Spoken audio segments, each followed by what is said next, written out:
Hello guys, this is Mildred aka the Shunammite woman from Kampala, Uganda. Thank you so much for subscribing to my channel, for watching my content. And this of course goes with all the lovely comments that I have been receiving from you. I am so encouraged. A huge shout out to all my subscribers in Kenya. You have inspired me and encouraged me so much. What beautiful neighbors you are. Thank you so very much. Today is a warm day. It's a warm morning at the homestead. The sun has come up. It is about maybe 10:30, 11, but you cannot believe how hot it is, or it is going to be today. It is that time of the day when the goats get out to graze. I do keep a few goats, and the reason is not because I benefit so much from them, but they basically keep the homestead lively. I grew up around a few animals, and it's an empty feeling for me not to have them around the homestead. And so this is the time of the day when they go to graze. It is also the time of the day when the chickens come out and absorb some sun. They do take a break in that shade that you see there when the sun is really hot. And it is a wonderful feeling seeing them chilling. The more I live with animals, the more I get fascinated about their behavior. You know, I have watched them, and they are as entertaining and fascinating, as therapeutic as possible. Today, I've received a few comments about the look of the homestead and how clean it is. And I just want to tell you that it is a lot of work keeping this place the way you see it. And part of that work really goes into how we handle and dispose garbage around this place.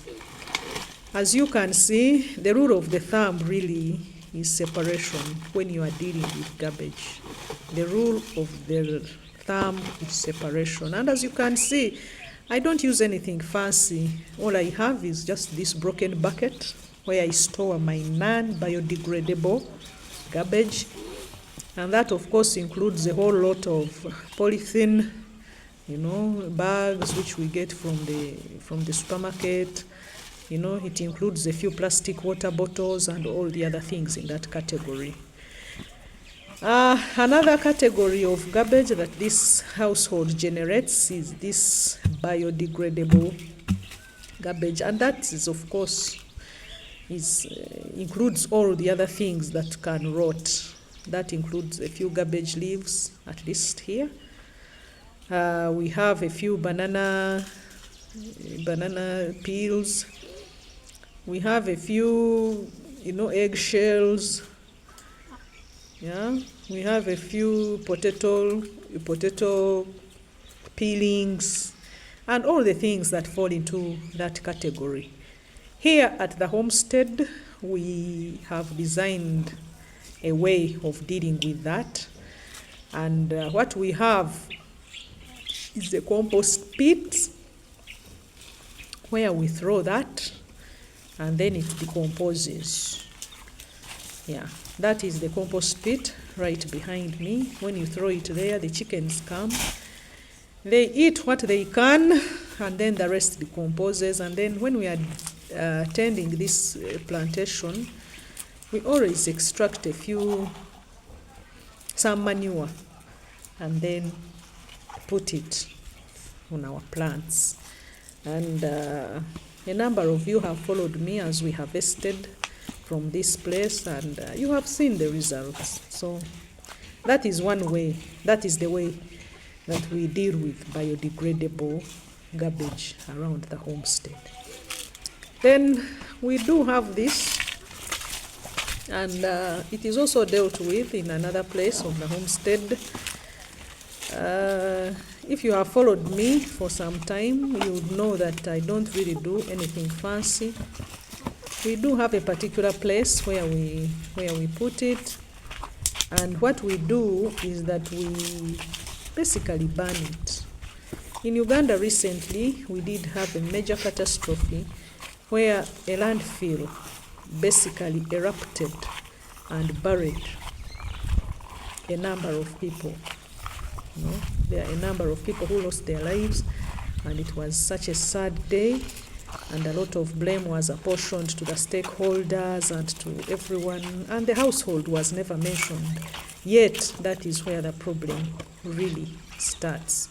And so today, I just wanted to show you my own simple way of dealing with this mess.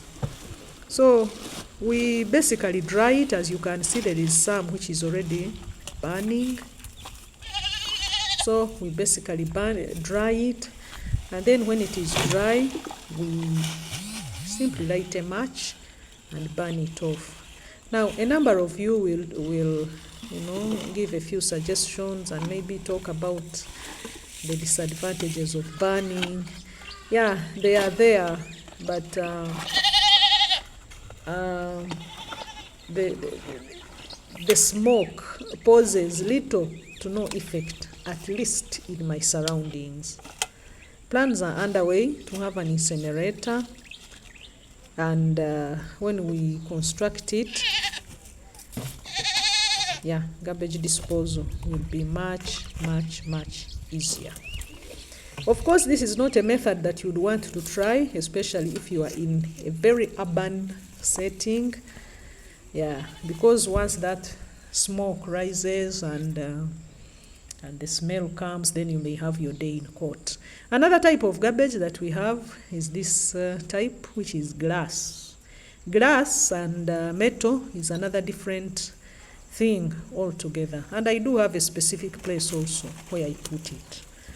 I recycle it myself, or I give it to the men that pass around here, and they take it to the recyclers. But with the few glass containers that I have got an idea which I want to implement, and of course I'll take you along as I do that. Yeah, there you can make some flower vases, some flower pots, or something from those glasses if you are really keen. And so that is how I deal with the garbage here at the homestead. I am an ardent critic of anything polythene, and I don't like seeing it lying anywhere near my surroundings. And even when I'm riding in Kampala or any other place, I always feel like stopping and picking some of those things that I see along the way. And we do still have a long way to go as far as garbage disposal is concerned. Yeah, so thank you so very much for sticking with me, for watching my content. A special shout out to my viewers in Kenya. You guys, you have surprised me. You're such wonderful people. Thank you so much for watching my content. A special shout out to Jael of the Village and 60 Plus Life. You've taught me so much, so very much. Looking at your homesteads and how you've taken us along and how you tend to the affairs of your homestead is quite encouraging. And just don't stop. You never know whom you are inspiring in different parts of the world. I just want to say thank you, and thank you so very much. Yeah. Keep watching. When you subscribe, you are basically telling the content creator that you love what they do, and you want to take a journey with them. It's more like taking a girl out on a date, you know. When you subscribe, you're basically telling that girl, hey, I've seen you, and I want to see you next time. So thank you so much for the encouragement. Yeah, I'll go ahead and show you where I store the glass and the tins and all the other things that fall in that category. I've got a few ideas about making vases, and when I implement them, then I'll definitely be taking you along. This is the goat house. This is where they live. You know, this is where they sleep. And this is basically my backyard. I have designed a bag. There is a bag where I throw all the other garbage that falls in that category that I've already told you about. Yeah, so thank you so very much. There is more that is coming up, and of course I'll be showing it to you. Till next time, lots of love and good wishes, and it is a bye-bye.